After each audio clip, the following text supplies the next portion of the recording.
Free audio post-production by alphonic.com. I want to say something right now to all of you, basically make an announcement. There's a new sheriff in town. His name is Gregory Valence Love.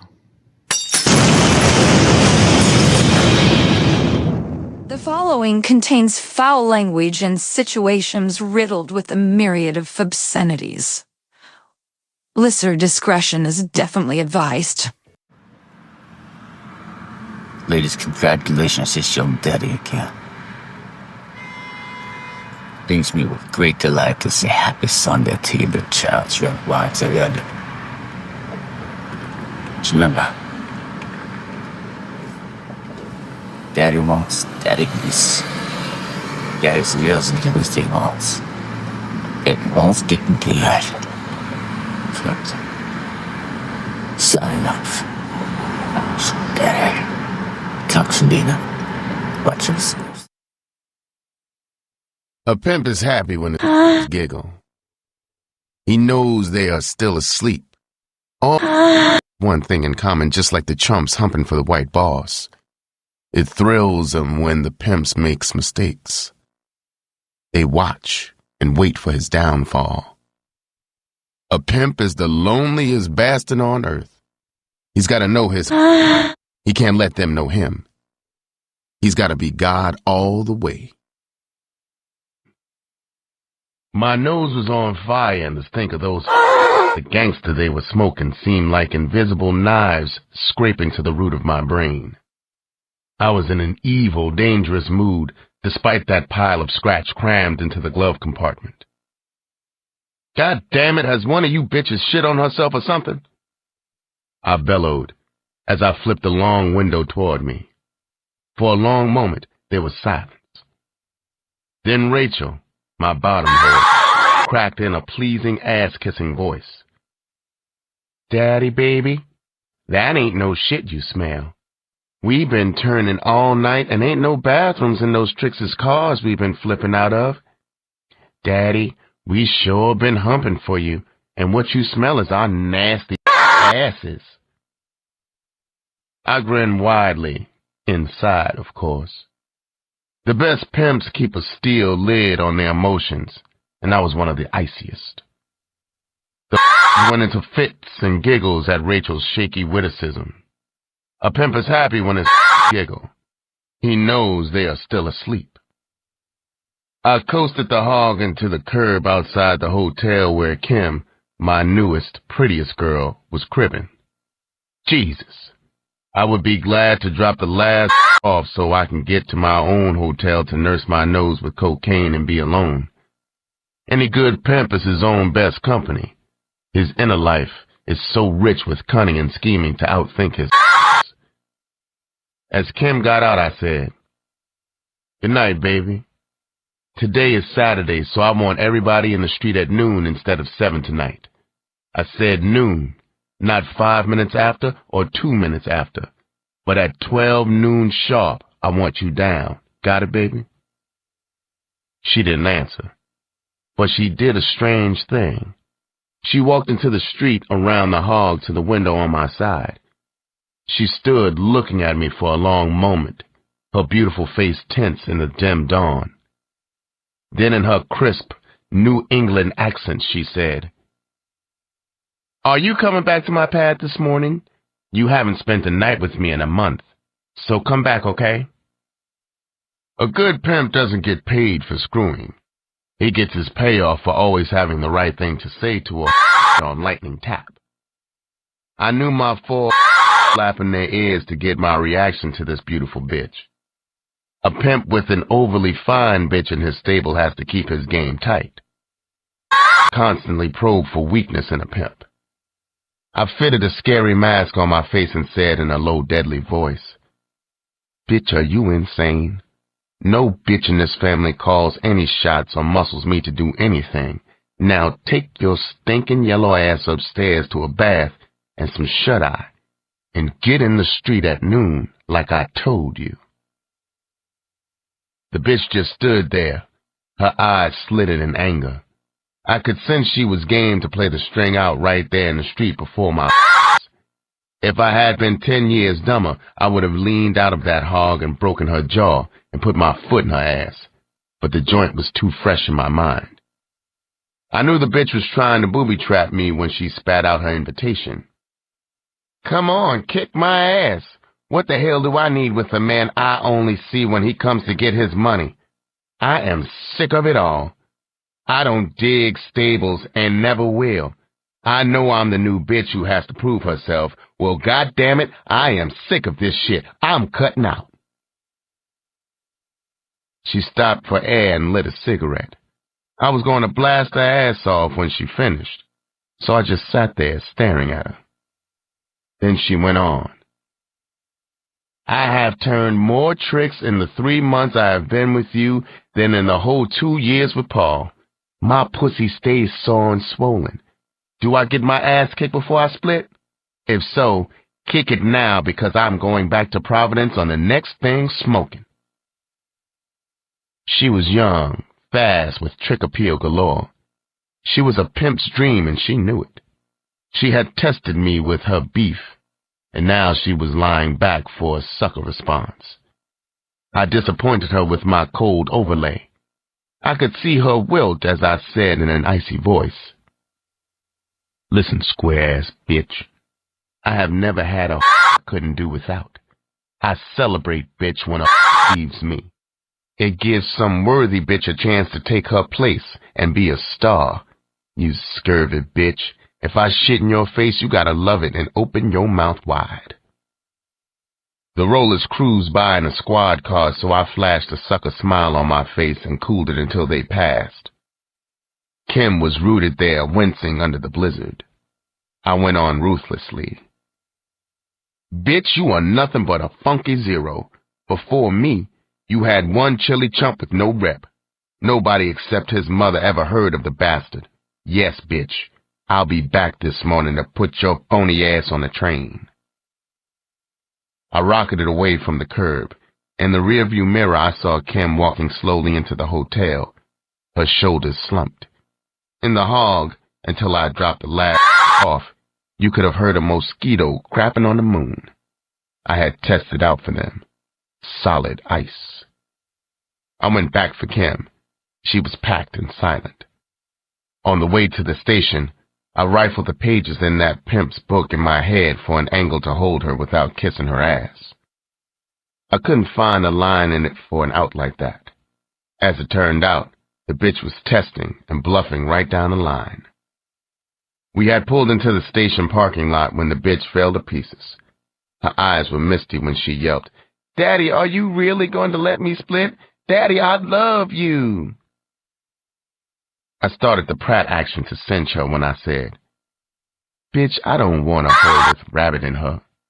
I want a bitch who wants me for life.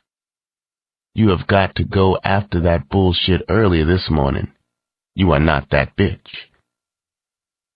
That Pratt butchered her, and she collapsed into my lap crying and begging to stay. I had a theory about split. I think they seldom split without a bankroll. So I cracked on her.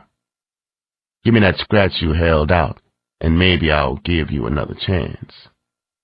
Sure enough, she reached into her bosom and drew out close to 5 bills and handed it to me. No pimp with a brain in his head cuts loose a young, beautiful with lots of mileage left in her. I let her come back. Well, I should hope you two are catching ups on your reading assignments, because no longer is it Judge Joe Brown on your ass. I mean, you all's asses, it still belongs to him with that contract that he and I made up together. He's too insured for very, very high values on them vanilla asses you got there. However, your daddy has created a new business opportunities. It's just so you can survey the situation. I'm sure Simone and Donna, do you want to let you know all about Lisa's? We in the pimpin' business now, ladies. All 3 yins. We in the yins. The yins. Oh, that's funny. And we on the Pimpin business, Donnie. You my bottom bitch now. I'm so sorry, but we all are planning on excuse me, Agent Simone coming back from Catholic schoolgirl military camp and being exonerated from her bad attitudes and not listening to her daddy the way she supposed to. And that's why she was my top bitch. Now she my middle bitch now. Donnie, you the bottom bitch. So sorry, Donnie. That's the nature of the business. That's the pimpin' blues, Donnie. Donnie, do you wanna? Somebody, please make sure these messages get to Donnie. Do you wanna? That's my bottom bitch, my new bottom bitch. Donnie, everyone give a round of applause for Donnie. Do you want it? The new bottom bitch. Congratulations on the Donnie. Do you want it? All right. Can you see him, ladies and gentlemen? He's out there. He's out there. He's got his hands up in victory. Donnie, I want you leading these two women out on the streets at high midnight, babies.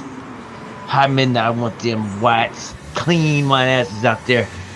11:99 p.m. High noon, just before the strike of high noon. Jerry, you better move your ass Out there, military time at 11:99 p.m. Get out there, get ready. You Show a best corner. check yourself before you wreck yourself, girl.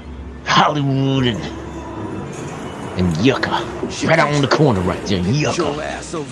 Right on the corner, Hollywood and Yucca. Right where it all meets, right there, that nasty part right there. Because that's where we're going to get all the good shit. Oh, the nasty motherfuckers coming home from playing the billiards and everything like that. And the dirty comedians and the dirty Mexicans.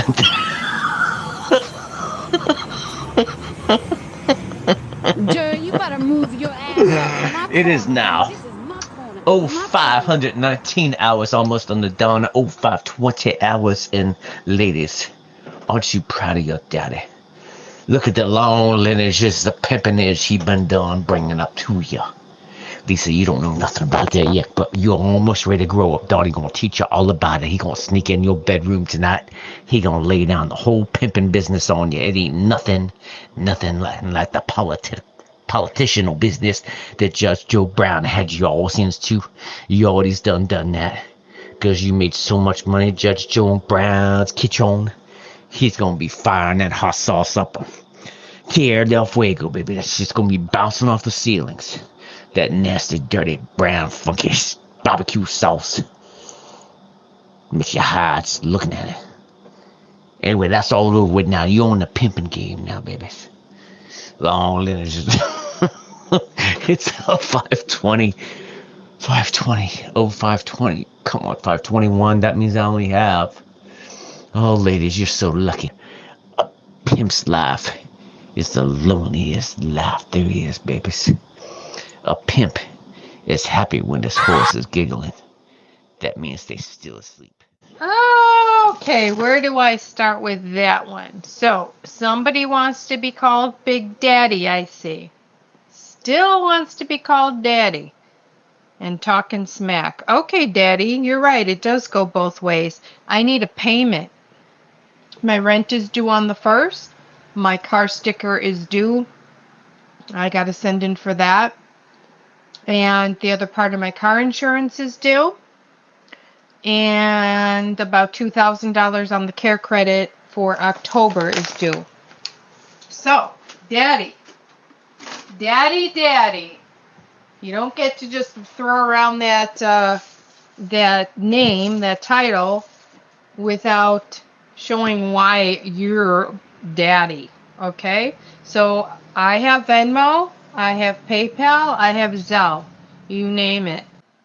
What's it going to be, Daddy? Tell me what happened at the ER and start throwing some money this way. I'll call you Daddy.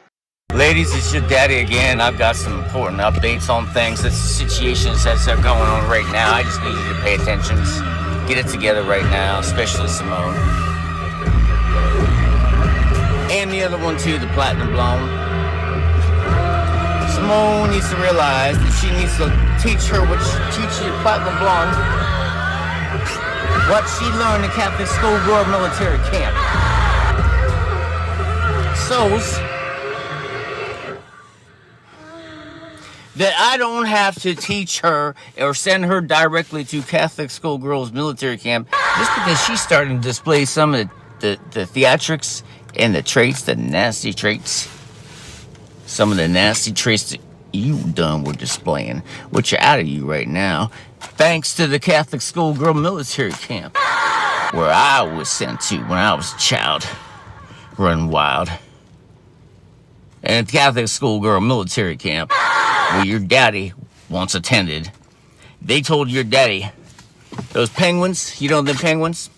The one like Darth Vader. She's big, she wore the black gown or whatever the fuck that is. And she had military black combat boots on, and she had never touched a man in her life. She was so miserable, she looked like Darth motherfucking Vader. Anyway, I'm gonna wrap this up. I'm gonna send her to Catholic schoolgirl military, the platinum blonde, if you don't get with her and do some after school studying and let her know what is going on, for crying out loud. She's sassing back at her daddy, and I don't like it. You know what the hell you're talking about half the time. I listen to these messages like, okay, because I know you're stoned, and that's good. Be happy. But I don't have a mama and an aunt that I can call to clean my place. I mean, seriously, Gregory, grown-ass man, clean your own fucking shit. All right. That's nice of them to want to help you out, though. All right. So keep sending nonsense my way. Don't know anything that you're talking about subscribing to stuff. And, you know, all good, though. I'm like, okay. Okay, bye. Love yous. Bye. Always remember, whether you be sucker or hustler in the world out there, you've got that vital edge if you can ironclad your feelings.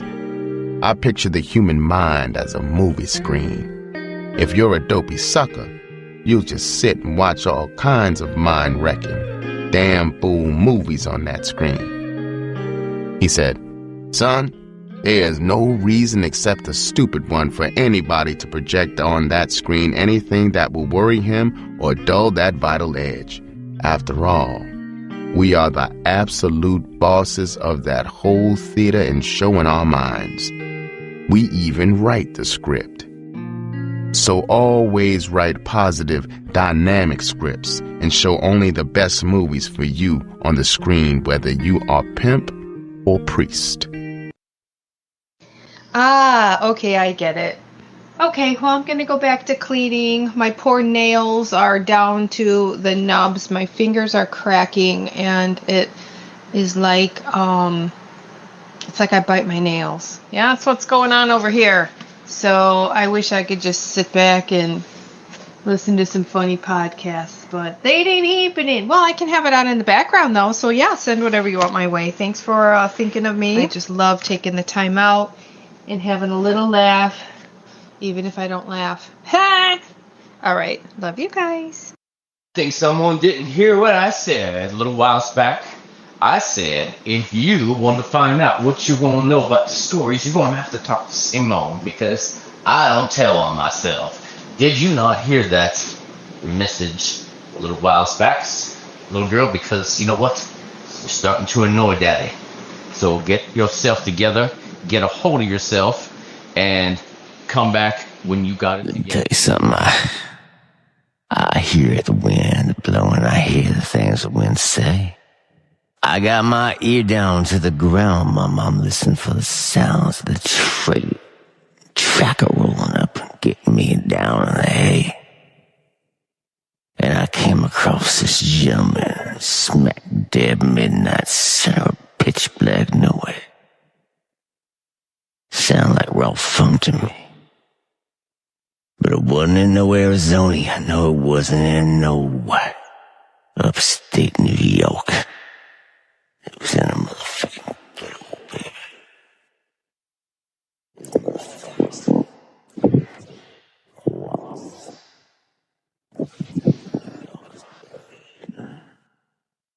Shit, I'll show you Pittsburgh and they'll fucking eat up them motherfuckers. Take me to waltz into town. This young man can get down with some black motherfuckers down there 'cause he just like the crazy white boy.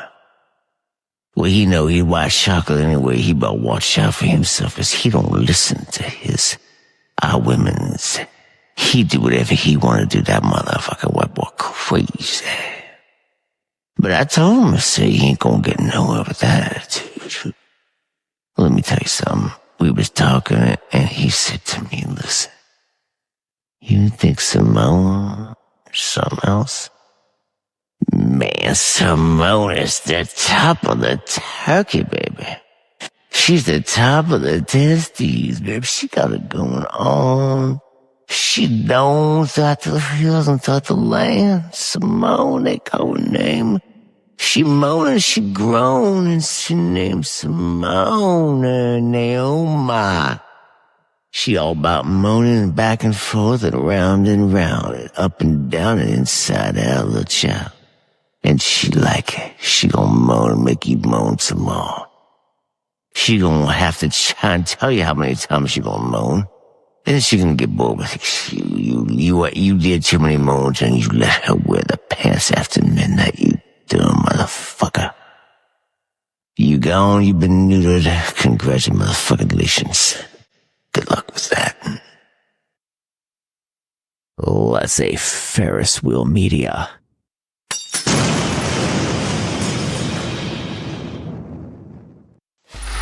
Free audio post-production by alphonic.com.